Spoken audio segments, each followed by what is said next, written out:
ఓం శ్రీ మహాగణాధిపతయ నమ. శ్రీ మహాసరస్వత్యే నమ. అస్మద్గురుభ్యో నమ. ఈ రోజున భవమంత్ర ఛానల్లో హనుమత్ తరంగం ప్రారంభం చేసుకుందాం.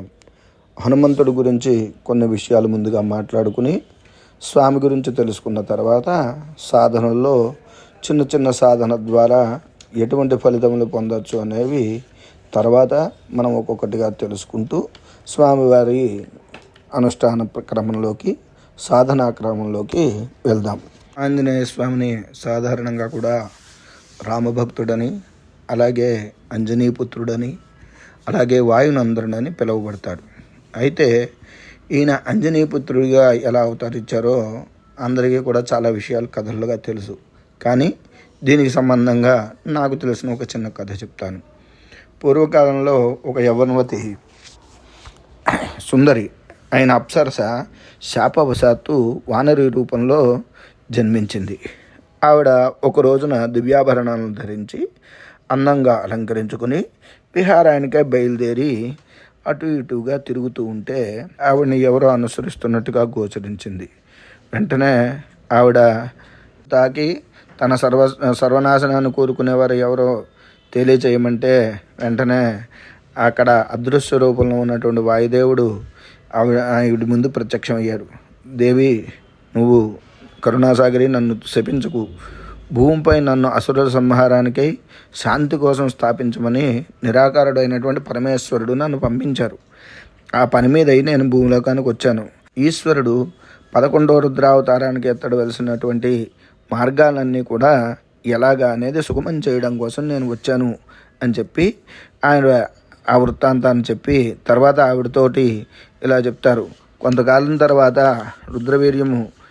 రుద్రవీర్యాన్ని నేను నీకు తెచ్చిస్తాను. దాన్ని సహజంగా ఎవరు భరించలేరు.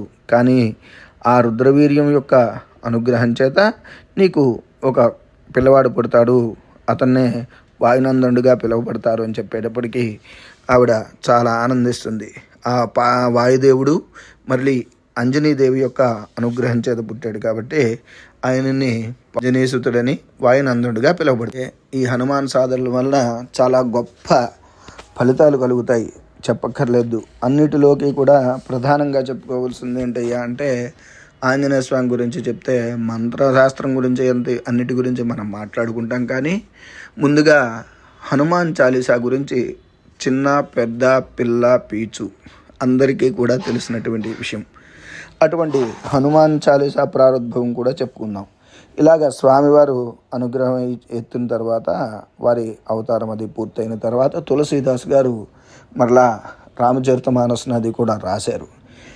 ఆయన అప్పట్లో ఉండేటువంటి రాజులు అంటే మ్లేచ్ఛ రాజులు ఉండడం చేత వారి యొక్క ప్రభావం చేత వారు కొంత రామనామాన్ని చేసినా కూడా ఆయన మీద గౌరవం భావం ఉన్నా కూడా ఆయన కించపరచాలి అనేటువంటి ఉద్దేశంతో అక్కడికి రాజుగారి దగ్గర దర్బార్కి తీసుకువెళ్తే రాజుగారి దగ్గర దర్బార్కి తీసుకువెళ్ళి మాంసం ముక్కలు పెడితే అవి పువ్వులుగా మారిపోయాయి.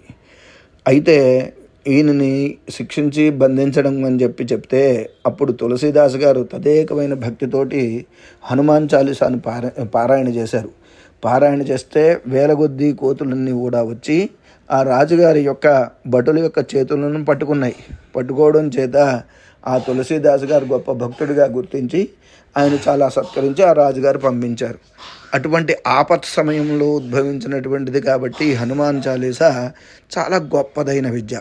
ఈ హనుమాన్ చాలీసా గురించి చెప్పాలి అంటే సుందరకాండ మొత్తం పారాయణ చేస్తే ఎంత ఫలితం కలుగుతుందో ఈ హనుమాన్ చాలీసా యొక్క పారాయణ చేస్తే అంతే ఫలితం కలుగుతుంది. కాబట్టి మనం ఈ హనుమత్ తరంగం అనే వాటి గురించిలో మొదటి దాంట్లో నుంచి ఒక్కొక్కటిగా మనం స్వామివారి గురించి మన కామ్య ప్రయోగాలు ఇవన్నీ కూడా చెప్పుకుంటూ వెళ్దాం. నేను ఈ హనుమత్ తరంగానికి ఒక చిన్న ఉపోద్ఘాతంగా మాత్రమే ఈ వీడియోను పెడుతున్నాను. ఒక్కొక్కటిగా నాకు తెలిసినంత వరకు, మా గురువుగారు నాకు జ్ఞానం అందించినంత వరకు ఈ హనుమత్ ఉపాసన ద్వారా ఎవరెవరు ఎటువంటి ఫలితాలు పొందొచ్చు అనే దాని గురించి చెబుతూ నేను నెక్స్ట్ వీడియోలో హనుమంతుడు గారి యొక్క అనుగ్రహం చేత వీసా కోసం ప్రయత్నం చేసేవారికి ఏ విధమైన ఆరాధన చేసుకుంటే ఆ వీసాలు అవి దొరుకుతాయి అనే విషయం గురించి చెప్తాను. ఓపిక ఉన్నవారు వినొచ్చు, నెమ్మదిగా సాధన చేసుకుని శుభ ఫలితాలు పొందొచ్చు. శుభం.